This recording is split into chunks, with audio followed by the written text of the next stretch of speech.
Turmeric can heal anything, unless you're old and still eating like a teenager. That's the lie floating around the wellness world, like incense smoke in a broken nursing home. And here at Buddhist Wisdom for the Elderly, we've had enough.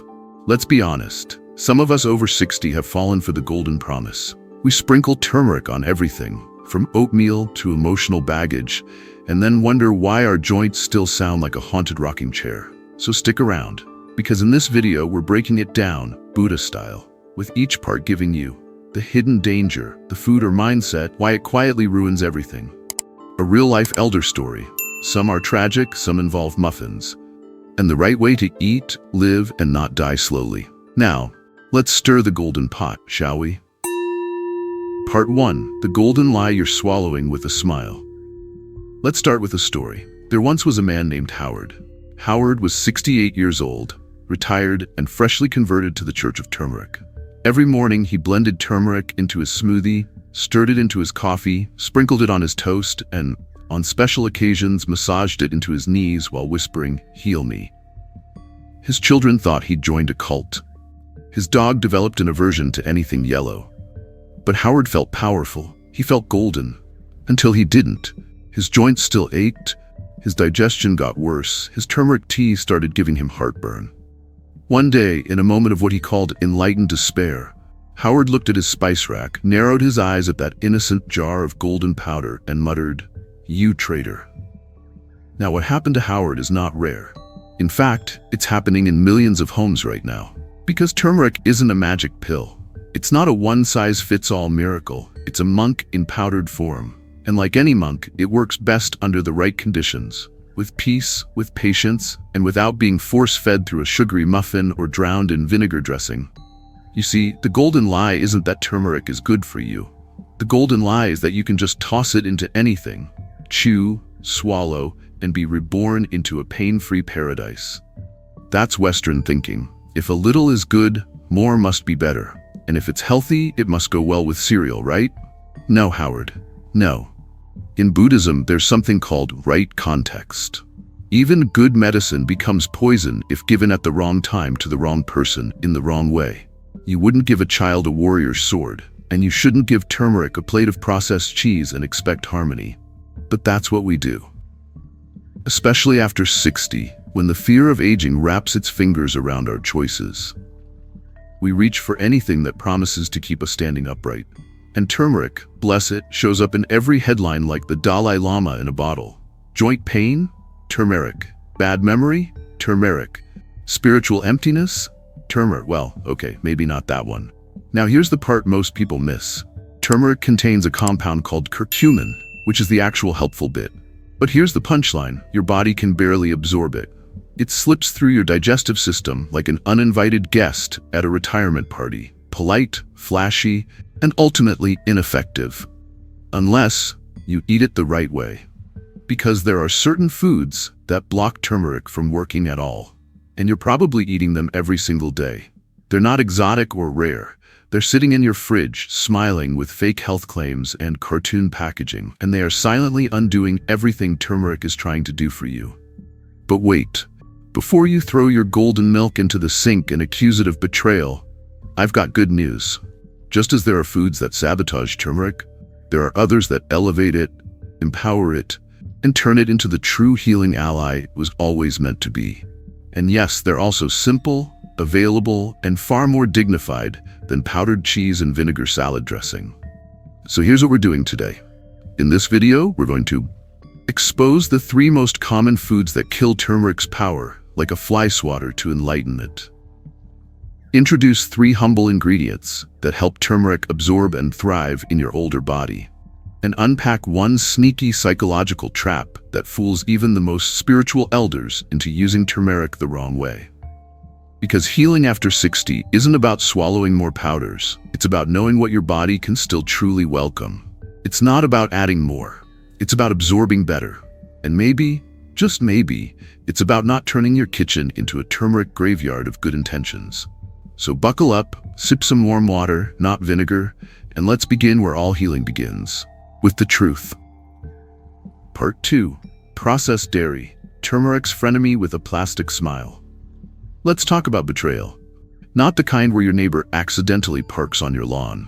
No, I mean the kind where you lovingly stir turmeric into your morning eggs, top it with a slice of bright orange American cheese, smile like you've done something noble, and end up blocking every ounce of healing you just invited into your body. Yes, the cheese betrayed you, but more importantly, you betrayed turmeric. See, processed dairy is turmeric's fake friend. The one who smiles too much, talks about you behind your back, and still shows up to your birthday party with a gluten-free cheesecake and a hidden agenda. Let's break it down. Turmeric contains curcumin, right? That glorious anti-inflammatory compound we all worship like it's the second coming of enlightenment. But curcumin is a little delicate, like an old monk who only teaches when the temple is quiet and the incense is just right. Processed dairy.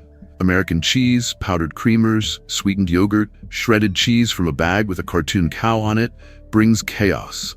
It's loaded with additives, stabilizers, casein proteins, and sugar disguised as natural flavor. These ingredients don't just sit quietly in your gut, they throw a rave. And here's the kicker. Some dairy proteins actually bind to curcumin. Think of it like duct taping a monk's mouth shut during a dharma talk. Turmeric's trying to speak to your joints, your heart, your memory, and dairy's in there yelling, la la la, I can't hear you. My Aunt Sharon swears by her turmeric health breakfast.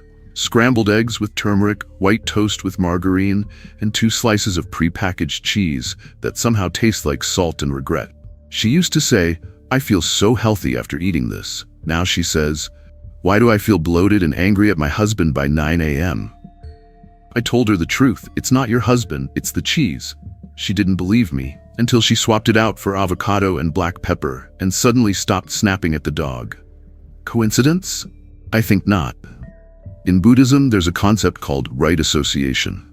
It's the idea that your growth, spiritually or physically, is deeply influenced by what or who you're paired with. A wise student surrounded by fools becomes foolish. A healing food surrounded by junk becomes junk.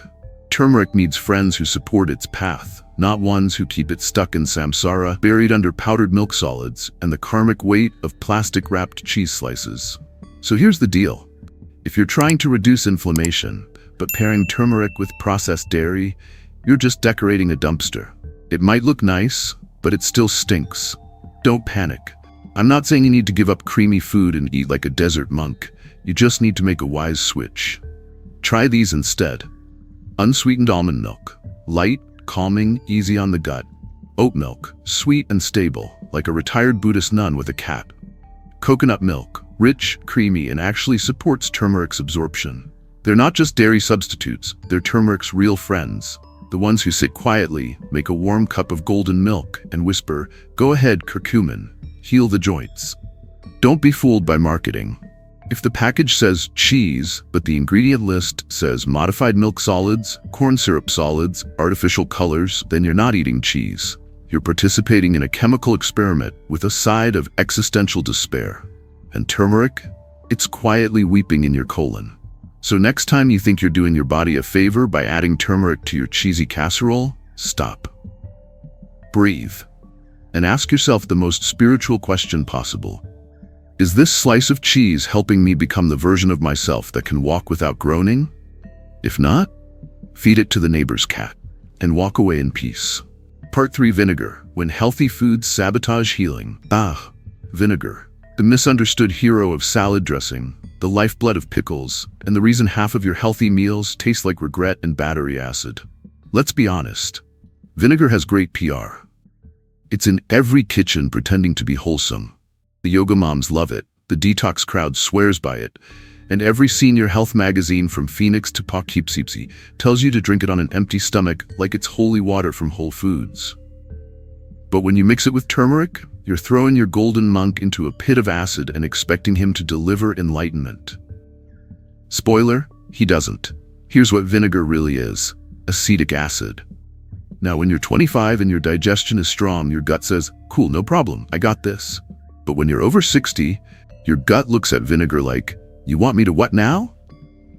And if you add turmeric to the party, that's when things get biblical. You see, turmeric, specifically curcumin, is sensitive, delicate.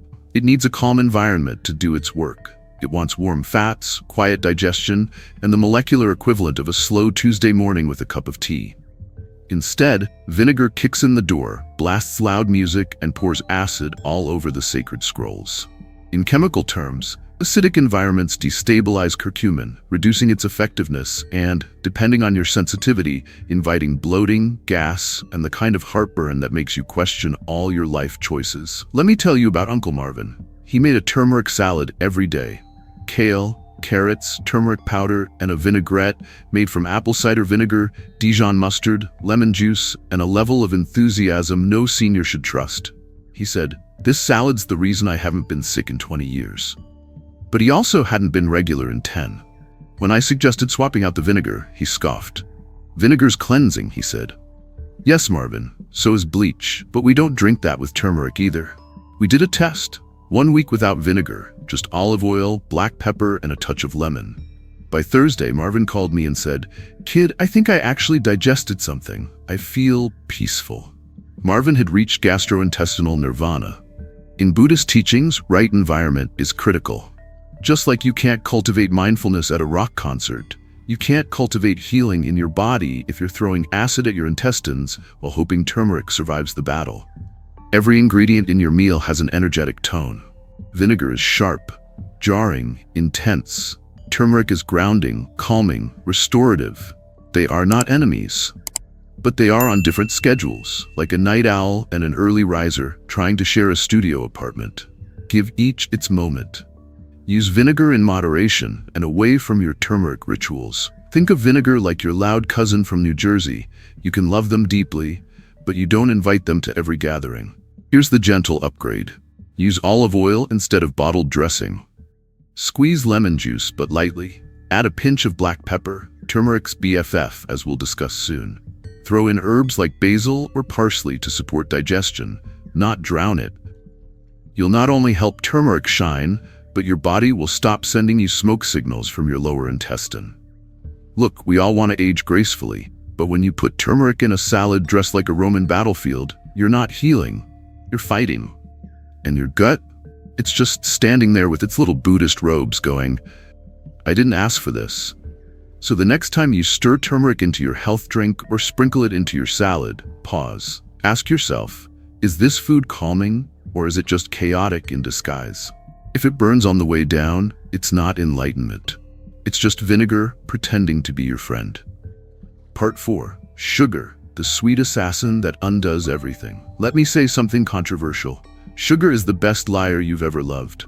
It smiles, it comforts, it tells you you're doing great, honey. And then, while you're not looking, it quietly sets fire to your joints, your memory, and your pancreas. Now mix that with turmeric, and you've got one of the most tragic love stories since Romeo met Juliet in aisle 3 of the health food store. Turmeric is the anti-inflammatory sage of the spice world. Sugar is the petty arsonist with a sweet tooth and zero impulse control. Put them together? It's like sending a monk into a casino and expecting him to meditate during a slot machine bonus round. Let's get into it. Turmeric's job is to reduce inflammation, balance immune response, and quietly do the kind of deep healing Western medicine often forgets how to do. Sugar's job? To spike your blood sugar, inflame your tissues, confuse your insulin, and feed the quiet fires of arthritis, fatigue, and that cloudiness you call senior moments. Now imagine trying to heal inflammation by pairing turmeric with a blueberry muffin. That's like trying to dry off in the rain while someone throws more buckets of water at you and says, "No, it's cleansing." Doris was 74, sweet woman, widowed, loved baking. One day, she found a recipe on Pinterest for turmeric golden donuts, anti-inflammatory and delicious. It had icing, it had sprinkles, it had 2 tablespoons of refined sugar per donut. But turmeric was in the title, so she made them every Sunday and called them her healing treats. 3 months later, she called her doctor and said, "My knees still feel like rusted shopping carts, but I've been eating turmeric donuts every day." The doctor asked, "Are you also eating sugar?" There was a long pause. "Well, yeah, but it's the turmeric that counts, right?" Doris had good intentions, but good intentions plus poor pairings equals expensive urine and confused mitochondria. There's a difference between sweetness and craving. Sweetness is natural, it's gentle. It's the smile of an elder, the softness of a ripe mango, the kindness in a quiet cup of tea. Craving? Craving is violent. It whispers, just one more cookie, you've earned it. Add the honey, add more, add all the honey. Turmeric is sweetness. Sugar is craving dressed in a clown suit. And Buddhism teaches this. Craving leads to suffering. Always, even when it's covered in turmeric.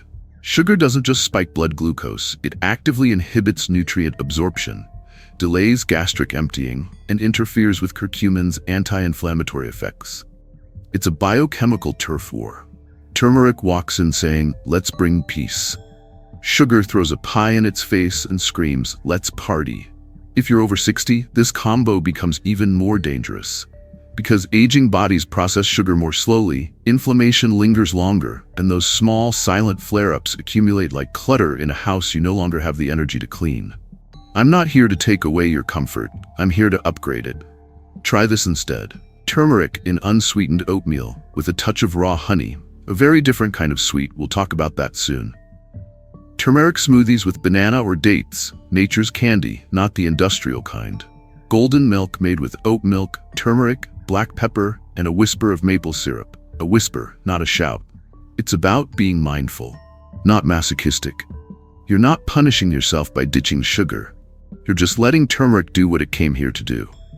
Here's a hard truth. If you're eating turmeric in cookies, donuts, sugary cereal, or candy bars marketed as Ayurvedic bliss bombs, you're not healing. You're just spiritualizing dessert. Turmeric is not a get-out-of-diabetes-free card. It's not a badge of wellness if it's buried in frosting. And your body? It's watching all this, shaking its metaphorical head and muttering, this is why we can't have nice things. So ask yourself the real question before you take that next turmeric muffin off the cooling rack. Is this nourishment or is this nostalgia in disguise?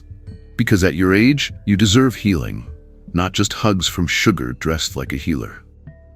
Part 5, Spiritual Ego, the subtle poison that blocks even good medicine. Let's shift gears for a moment. We've talked about dairy, vinegar, sugar, classic villains of turmeric absorption. But what if I told you there's one more thing that can block turmeric's healing power? And it's not in your fridge, it's in your mind. Welcome to the most seductive, least talked about obstacle to healing after 60. Spiritual ego. You know the voice. I only eat clean. I take turmeric every day. I'm basically a shaman. My inflammation is karmic, and turmeric is helping me release it. Through this turmeric cheesecake I bought from a wellness influencer who lives in a yurt. If you just felt slightly attacked, good. That's your ego waving a protest sign that says, I'm not the problem. But here's the truth, my golden milk-sipping friend. Ego doesn't heal. It performs healing. There's a big difference. When turmeric is used from a place of curiosity, gentleness, and intention, it works. Slowly, yes. Subtly, yes. But it works. When it's used from a place of performance, to prove you're enlightened, to feel like you're doing better than all the other seniors at Tai Chi class, it loses its soul. Because now it's not about healing, it's about identity, about attachment. And if you know your Buddhism, you know attachment is the root of suffering. Even when it smells like turmeric. Carl was 72, and if you asked him, he was doing all the right things. He meditated, he journaled, he took 7 supplements before sunrise and drank a turmeric smoothie that tasted like damp moss and regret. And yet, he was still exhausted, still achy, still snapping at his wife when she used the microwave too loudly. One day I asked Carl, do you ever take turmeric just to take it, without trying to fix something?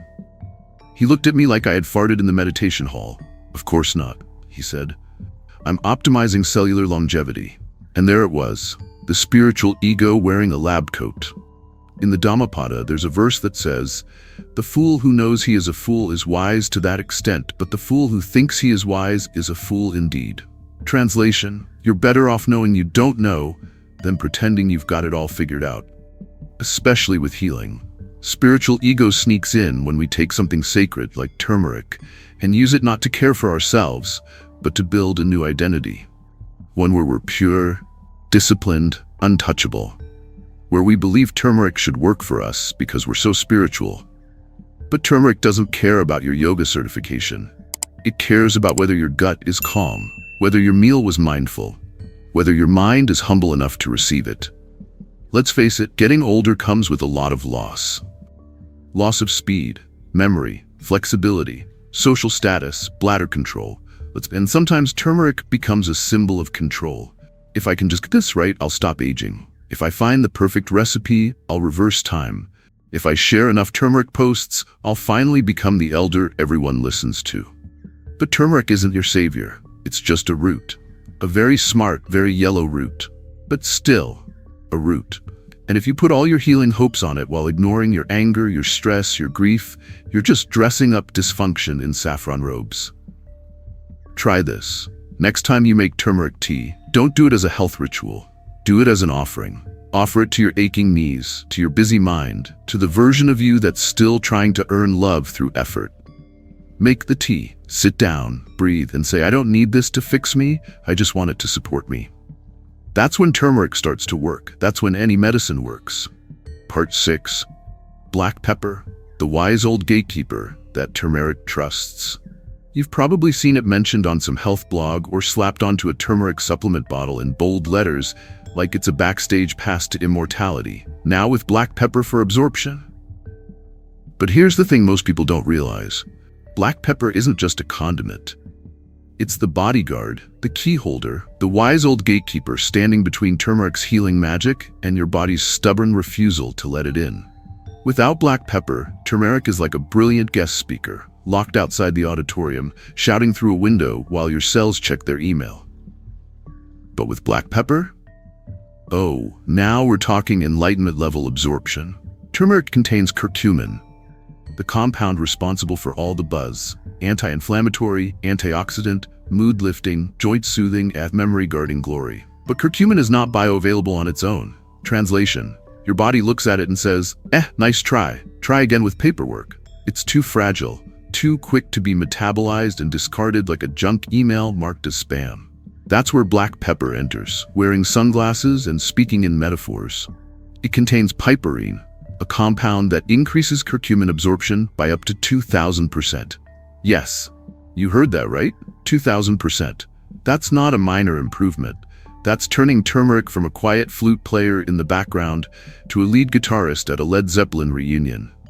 There's an old tale from Sri Lanka. A village monk had terrible arthritis and made turmeric tea daily. He was revered for his discipline, but saw no improvement. An old nun visited, asked what he put in the tea, and frowned. "You forgot the pepper," she said. The monk blinked. "I thought I didn't need it." She smiled and said, "Even the Buddha had a sangha, and that day his joints didn't stop hurting, but they started healing, and he started listening. In Buddhism, we don't walk the path alone. We rely on the sangha, the community, the companions, the ones who amplify and support our awakening." Turmeric is wise, yes, but even wisdom needs a translator. Black pepper is that translator. It slows down the breakdown of curcumin in your liver. It opens the doors. It allows healing to happen more efficiently, quietly, respectfully, and without trying to outshine the turmeric. They are a team, a duo, not unlike a peaceful elder and their grumpy but loyal grandchild. How to actually use black pepper without overthinking it. Don't get caught up in measuring milligrams or buying overpriced bioperine capsules unless you want to. Here's how to do it the old school, body wisdom way. Add a pinch of freshly ground black pepper to your golden milk, turmeric tea, or soup. Use cracked black pepper, not that sad gray powder that's been sitting in your spice rack since 1983. Stir it in with fat, olive oil, coconut milk, or ghee for the full healing entourage. Or just say a little prayer to your pancreas and season like your grandma used to. You don't need to be precise. You just need to be present. There's something deeply comforting about this, especially as we get older. Turmeric has the wisdom, but black pepper has the humility to help that wisdom get where it needs to go. It reminds us that healing isn't always loud. It's not about big changes or grand gestures. Sometimes, the smallest shift, a pinch of the right companion, is what finally makes the medicine work. So the next time you prepare turmeric, don't forget its oldest friend, because healing, like life after 60, isn't about doing it all alone. It's about choosing the company that helps you absorb what truly matters. Part 7. Your digestion is your dharma. Absorb what serves you. Let's take a breath. You've been told which foods sabotage turmeric. You've met its best friends. You've laughed, maybe winced, maybe questioned your relationship with cheese and muffins. But now we arrive at the part nobody likes to talk about, especially as we age. The gut, the digestion, the slow, gurgling truth of what your body can and cannot handle anymore. Because here's the hard truth, wrapped in a soft laugh. It's not what you eat, it's what you absorb. You could eat the purest turmeric in the most enlightened kitchen prepared by monks chanting Sanskrit while balancing on one foot. But if your digestion is inflamed, rushed, clogged, or distracted, it will leave your body like an uninvited guest at a silent retreat. This is why in Buddhism, the body is treated like a temple, but not the golden, polished Instagram kind. More like the quiet temple on the edge of town. Old, humble, smells like tea and thyme. And it still works because it's been cared for gently, not frantically. Many seniors think, if I just find the right foods, the right powders, the perfect anti-inflammatory stack, I'll feel young again. But the truth? Most older adults aren't lacking nutrients. They're lacking absorption. The villi in your intestines don't care how organic your turmeric is. They care whether your gut lining is inflamed. They care whether you're chewing or gulping, whether you're rushing or breathing. Healing isn't about hoarding wellness products. It's about receiving. It's about what your body can let in. Esther was 84 and sharper than most 60-year-olds. She'd seen 3 husbands, raised 5 kids, and outlived her best friend, arthritis. Every night she made golden milk. One day she forgot it on the stove. It burned. Smoke filled the kitchen. Her daughter screamed. The turmeric turned from yellow to brown sludge. Esther looked at it and said, "It's still medicine, just more honest now." She drank it, and it worked. Why? Because she sat. She sipped slowly. She smiled while doing it. She wasn't trying to fix herself. She was just being with herself. That's absorption. In Buddhism, the mind and the stomach are not separate. Agitation in one reflects in the other. That's why monks eat in silence. Why they chew slowly. Why they eat simple, predictable meals. Your gut needs the same mercy. It doesn't need a war of supplements. It doesn't need the stress of trend-based eating. It needs peace. And turmeric, despite all the hype, isn't a hero. It's a humble helper. It will only work if your body invites it in with trust. So, let's breathe this in like a cup of turmeric tea that didn't come from a vending machine. What did we learn today, dear one? That turmeric isn't broken. Your digestion might just be overwhelmed. Your salad might be sabotaging you, and your ego might be wearing a wellness robe and calling it healing. You've now met the 3 traitors: processed dairy, vinegar's chaotic cousin energy, and sugar, the sweet-talking liar who loves your inflammation more than your well-being. And the allies? Black pepper, the doorman to your gut, healthy fats, the chariot, and raw honey, the sweet monk who knows when to shut up. But more importantly, you've remembered this. Healing isn't about adding more. It's about absorbing what matters. If that resonates, if you smiled, winced, or saw yourself somewhere between the turmeric muffin and the cheese slice, then don't just vanish like a supplement commercial.